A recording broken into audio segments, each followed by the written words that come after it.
All right, good evening, everybody. Sorry it's in the dark. It's nighttime already. This week's Parshas Vayishlach, has a very famous Rashi that I have done a little bit of research on, or relied on the research that other people have done, to be totally honest, and just kind of relied on what I learned from Google and so forth. But the fact of the matter is, this Rashi is most likely a misprint that's been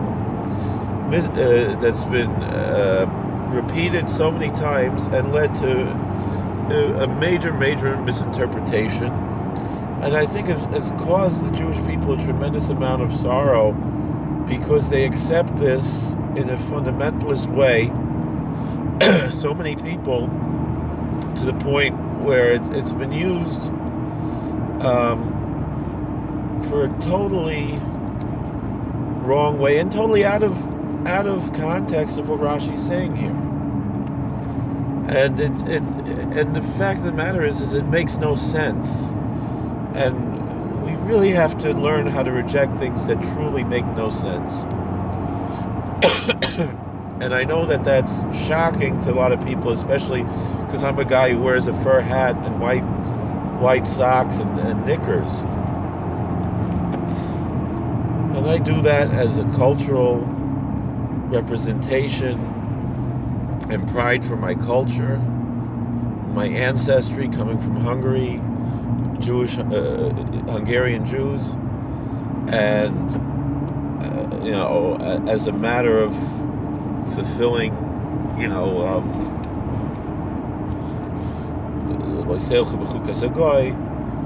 a biblical commandment that we shouldn't go in the ways of the nations. And since whether or not other people used to do this, nobody else does now, and the truth is the exact style that we have was never worn by anybody else. All this talk of Hasidic clothing resembling Polish noblemen is ridiculous, because it really doesn't. If you look at how the Polish noblemen dressed, it has only the most superficial resemblance that's very even hard to even see what kind of resemblance there is. And the fact of the matter is, nobody dresses like that today other than our community, and so that's how we fulfill this mitzvah in a certain way. I wouldn't say it in the sense of a mitzvah chiyuvis, but a mitzvah kiyuvis, to use the type of lashonis that Rabbi Moshe uses and other poskim. But with that aside, and people from my own community misquote this Rashi as well. But when Yaakov and Esav finally meet in Parshas Vayishlach, after all the preparation that Yaakov made, Jacob and Esau, all the preparation Jacob made to meet Esau, and Esau hugs him and kisses him, and there's this whole question of why there are dots over the word Nishakeu, and he kissed him. And some say that he didn't really mean it when he kissed him, and some say that he actually did mean it, despite the fact of his personal hatred that he had for him. His love for his brother overtook him, particularly seeing the humility that his brother showed before him, and he actually kissed him with a whole heart, and not half-heartedly. And the way that Rashi is printed, the words are halachah biyadua she'esav soneh liYaakov. Now this is the part that makes no sense. It's a known halachah. Halachah generally is translated as Jewish law. So meaning it's a known Jewish law that Esau hates Jacob, and yet at this point his mercy and his love for his brother overtook him, because seeing the humility that Jacob showed before Esau, and thus he was he accepted him. This makes no sense. Halachah biyadua. she'esav son Yaakov. What does that term mean? It doesn't mean anything. It's nonsense. That it's a known Jewish law when it's not quoted anywhere else. We don't see this anywhere in Chazal. And then we say such a thing, halachah b'yadua she'esav son Yaakov. So some older manuscripts actually say, halo b'yadua, is it not known? Not halachah b'yadua. That makes more sense. So if we understand it like this, that it's not halachah b'yadua, but rather halo b'yadua, is it not known, that Esau hates Jacob, meaning this is well known. We have to take the next part of this issue, is what are we talking about here? Because most of the Jewish world reads this to understand that somehow they made a theology of antisemitism, that it's a halachah b'yadua she'esav son Yaakov. In fact, if I'm not mistaken, I believe the Rabbinical Council of America, which is a rabbinical organization for modern Orthodox rabbis, and they're a very powerful group, at least in their own minds, and they wield a lot of power, particularly as far as it's pretty much a mouthpiece for Yeshiva University, and it's pretty much there for placement services for Yeshiva University graduates, and if you're able to play your cards right, maybe for some graduates of other yeshivas, but generally not. And you have to pay. And if you're not a member of Yeshiva University, if you're not a graduate of Yeshiva University, a Muslim of Yeshiva University, you have to pay $500 a year to have a membership, so you can be on the list that you can have job placement to be a rabbi in many synagogues that will only hire RCA rabbis. It's neither here nor there. Now there are other groups. It's not only the RCA. But with that being said,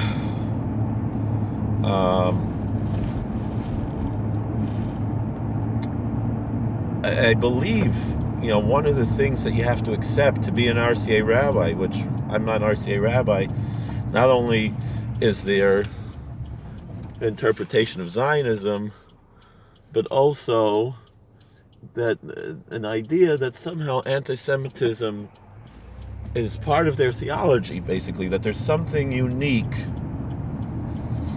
You have to accept the ideology that there's something unique about anti-Semitism among all of the bigotries that exist in the world. And I believe they understand that from this misreading of this Rashi, which is not talking about anti-Semitism. And I don't like that term, anti-Semitism. I prefer Jew hatred, Judeophobia, words like that, not anti-Semitism, because it racializes the Jewish identity, and I don't like the idea of racializing Jewish identity.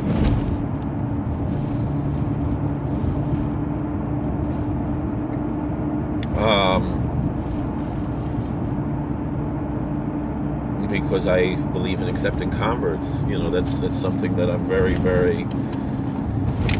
It means a lot to me that we have to be more welcoming of converts.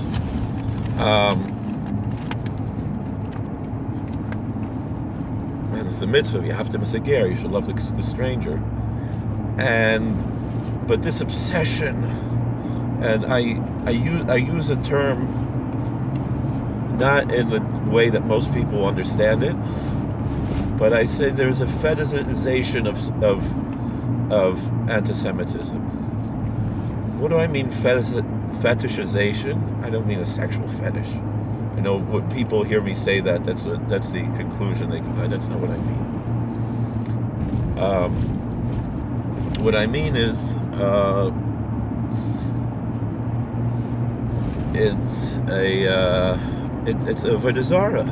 it turned antisemitism into an idol, into an avodah zarah, that which is the real meaning of the word fetish, like a totem, a fetish, something that is a manifestation of, in an idolatrous sense.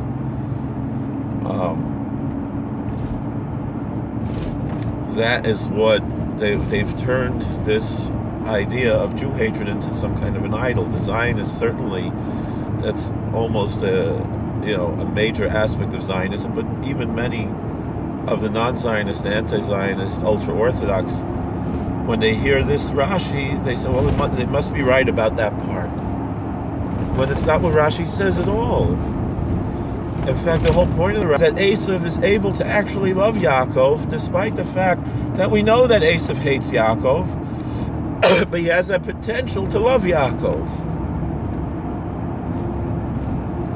And if that's the meaning there, which it's talking there, clearly Rashi is talking about the individual and not on any national level. But you want to homiletically understand it in a national way, then you have to understand it in a homiletical national way with this message that our non-Jewish neighbors are not doomed to have to be anti-Semites. That they have the potential to be our friends.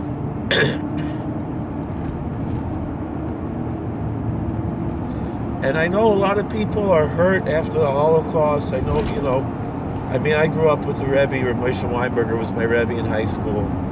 And his parents they're still alive, Baruch Hashem. They are Holocaust survivors.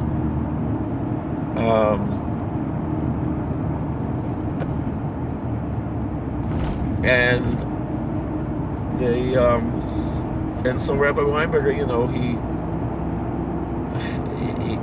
recognizes that, not all Gentiles are anti-Semites, but he has this obsession, and it's with anti-Semitism, with the Holocaust, and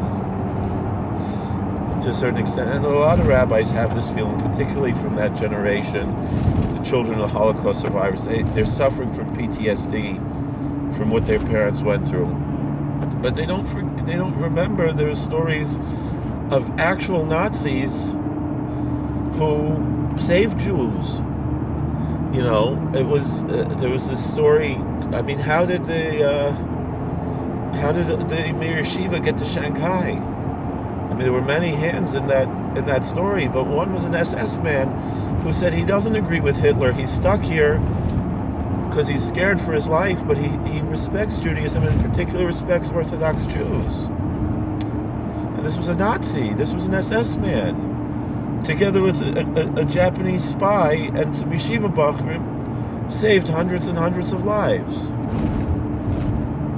And it's not an anomaly, the righteous among the nations. It's rather a potential that's in every human being. Every human being's made in the image of God, and we have to stop being obsessed with anti-Semitism to the point where we think it's hopeless. That's what it's talking about today and yesterday. If we, Glenn Beck spoke about this. He said, why was it so easy for so many people in Poland and Germany and other countries just to go along with this, what happened in the Holocaust?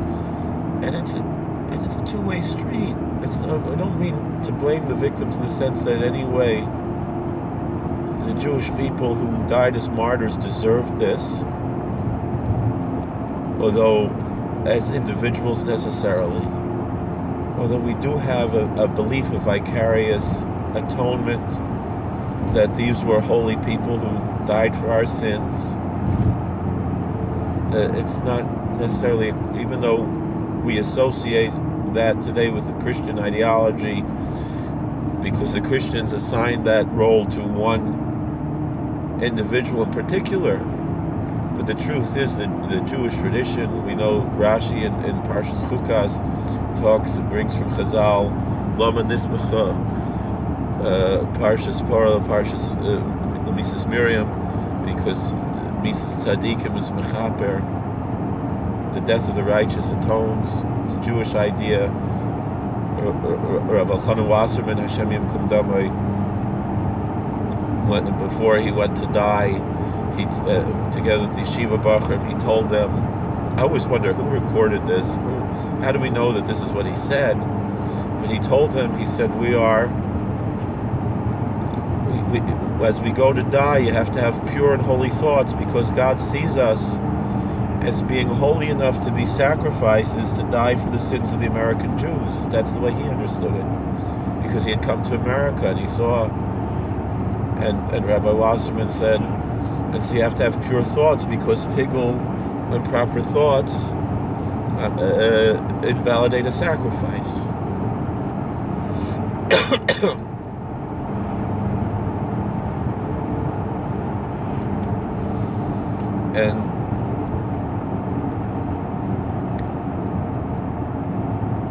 But the sociological reality of how are people able to do this? Well, they didn't know.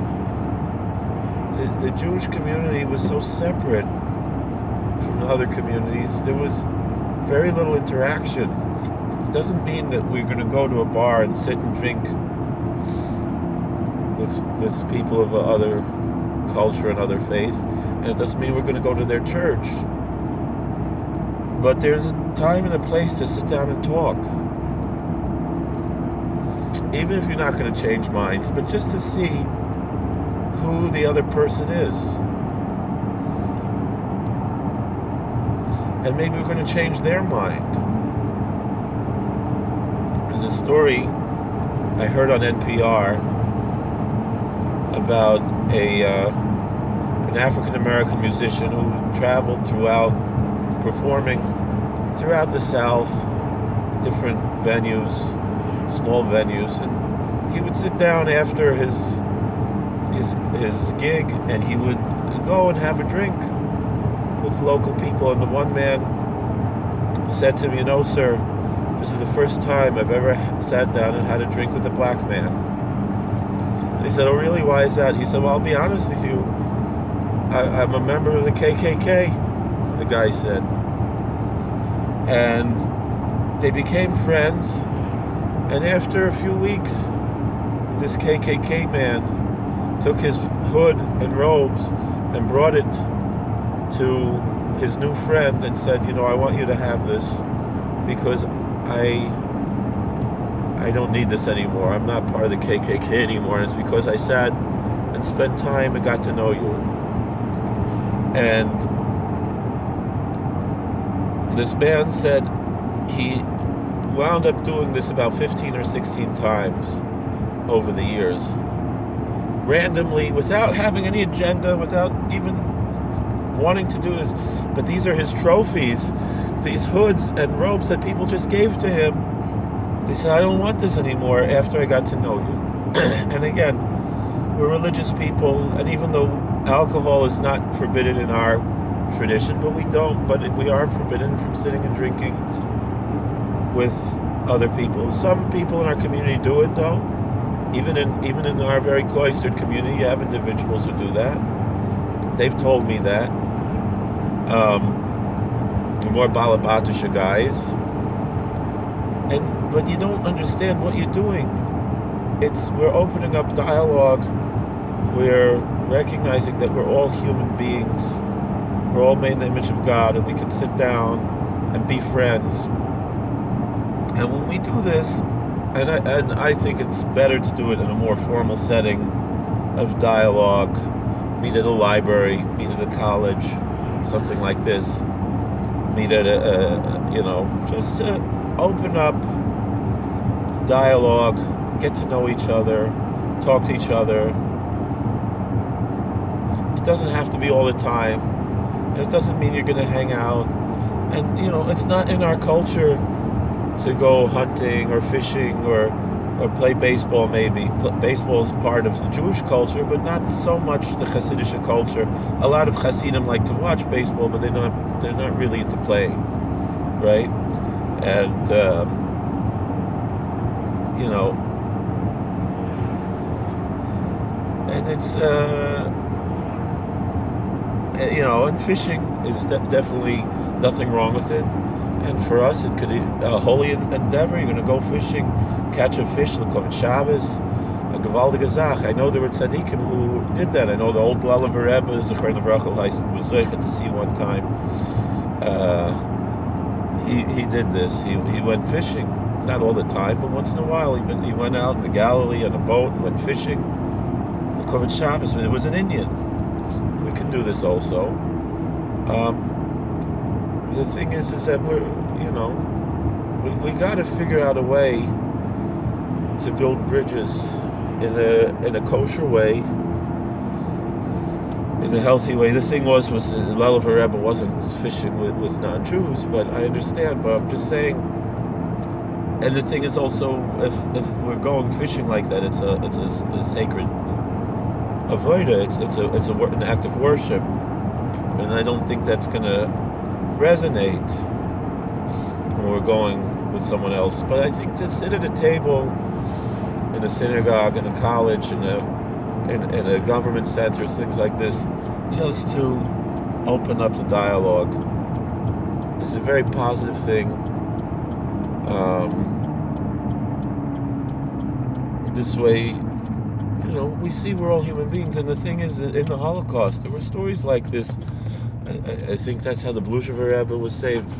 That there was his neighbor. He said hello to him, every morning as he passed by, and then as he's standing in line to go to the concentration camps, and they were deciding whether to send him to death camp or a work camp. And Blushever Rebbe came up, and he saw it was his neighbor, who every morning he would say hello with a big smile, and he talked to him a little bit. And when it came to this, the Nazi there, he said, "Herr Rabbiner, what are you doing here? You don't belong here." He sent him to life. Anne Frank said, even in every Nazi, there's that spark of goodness.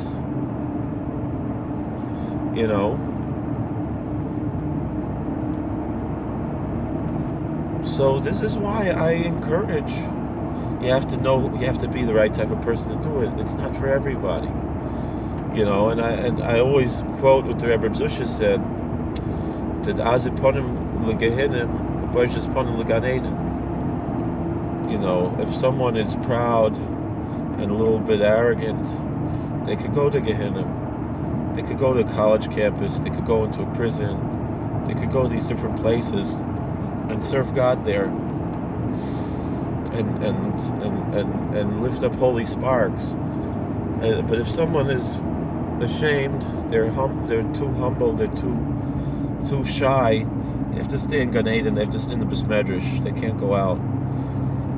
But by us, the Chassidish Eden work for a living, they interact with other people. The thing is that people, and this is a way that we can really accomplish these things. So it's interesting. Richard Hull, he's pretty much disappeared.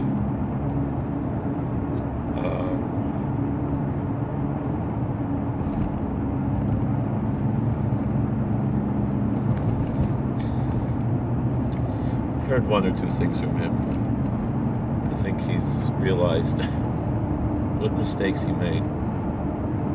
So if anybody is out there I live in upstate New York. I could come on a Sunday to New Jersey or New York City or Connecticut or wherever your community is, and I work in Pennsylvania. I come to Pennsylvania.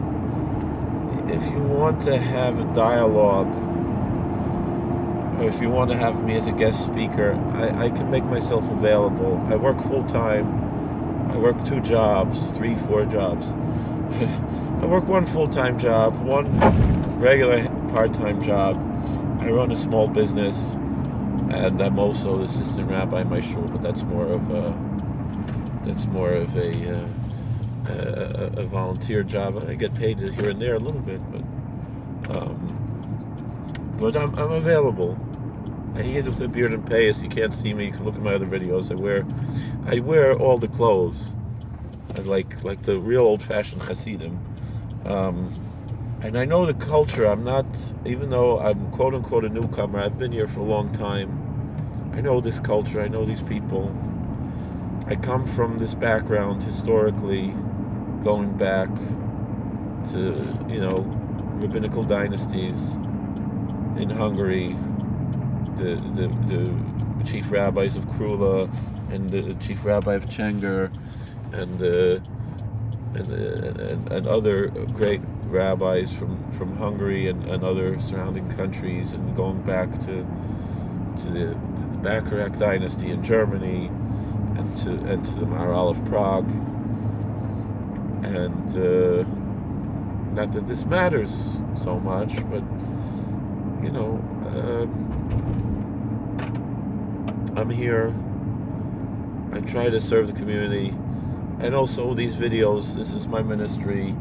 I'm hoping to get to the point where eventually my videos will be monetized again. But until then, if you have questions, there's a subject you want me to make a video about. I have very little fear. I try to give authentic candor to whoever we deal with. I mean, Eric Smith, he asked some questions that most rabbis would be offended by and would refuse to answer. And I answered with the candor of what I know. I didn't pretend to know more than I know.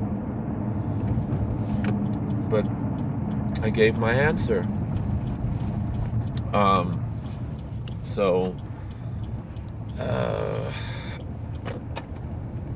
I'm not out to convert anybody. I welcome converts, but I'm not even out to do kiruv. I don't believe in kiruv. Even though some people say I'm a product of kiruv, which I really am not.